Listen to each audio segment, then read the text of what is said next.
The most classic dish that you'll eat is called kjøttkaker.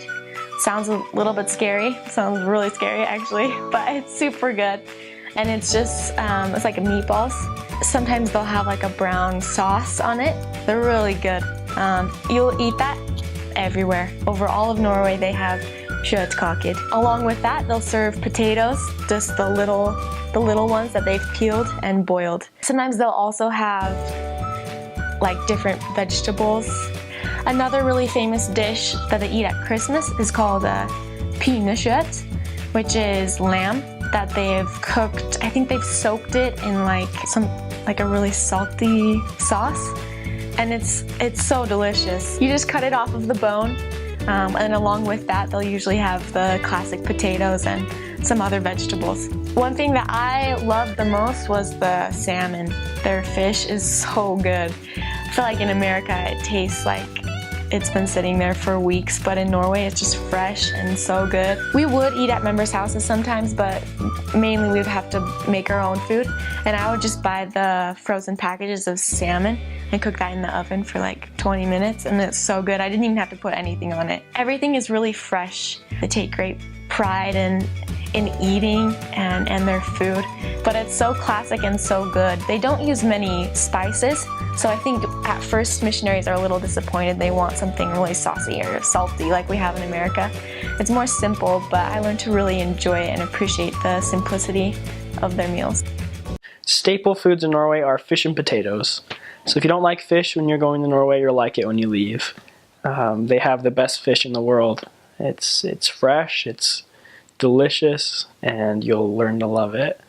So for every meal they'll have either fish or some kind of meat like beef or chicken, but there's always potatoes and vegetables, and they always put some kind of sauce on it. So a lot of people would say that Norwegian food is bland, but I feel like they're just they don't have as many strong spices there. So I had one Norwegian try and explain to me that they thought ketchup was spicy.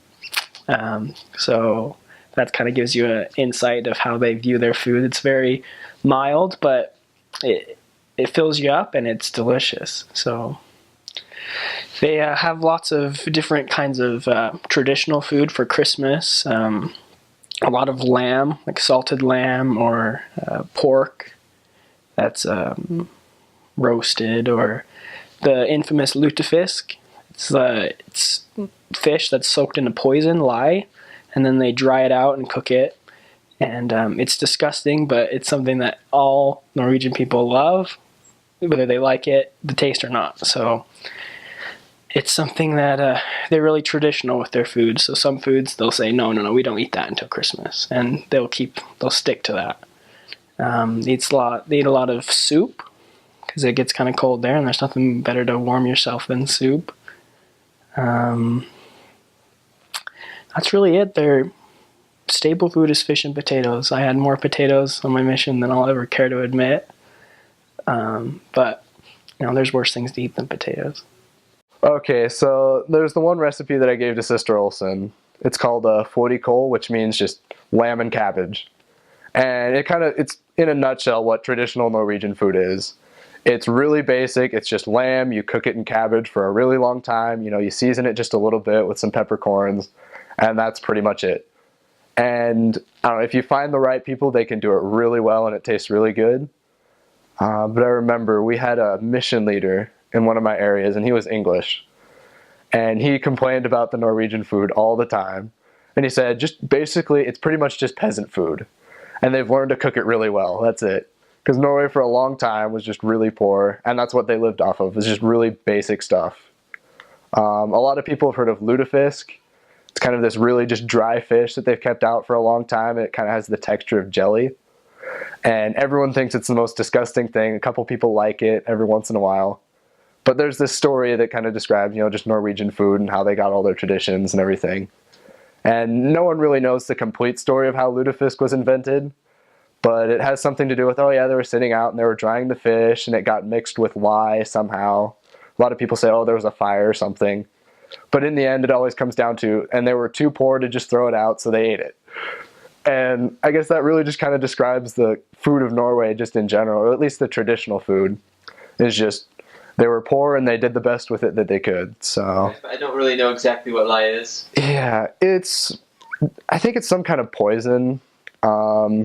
Use it for either cleaning. It's pretty much just a cleaning product, or I don't know what it is, really, to be completely honest.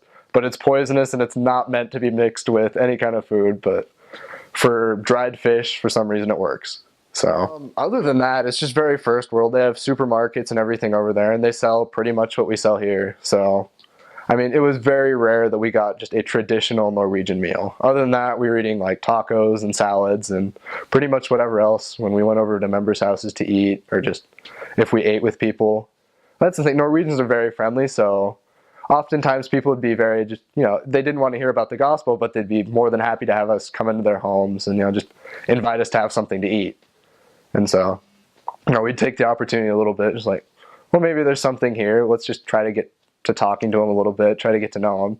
And so through that, we just got a lot of very good just cultural experiences. Got a couple of investigators out of, just talking to people, just out of them being friendly. But yeah, there's pinnekjøtt, which is a kind of meat that they cook for a really long time as well. They're really big on just cooking everything for a long time. But it's mostly bone, and they eat a large part of the bone too. Mostly because, yet again, going back to that, they were poor and they didn't know what else to do with it, so they ate it. So, I don't know, but I've heard, if you salt it well and if you prepare it right, then it's very good. Other than that, during the summer, they really like to go out and grill things. So we got a lot of hot dogs over the summer. Other than that, they're really big into microwave pizzas too. Don't know why, but it exploded over there. They love it.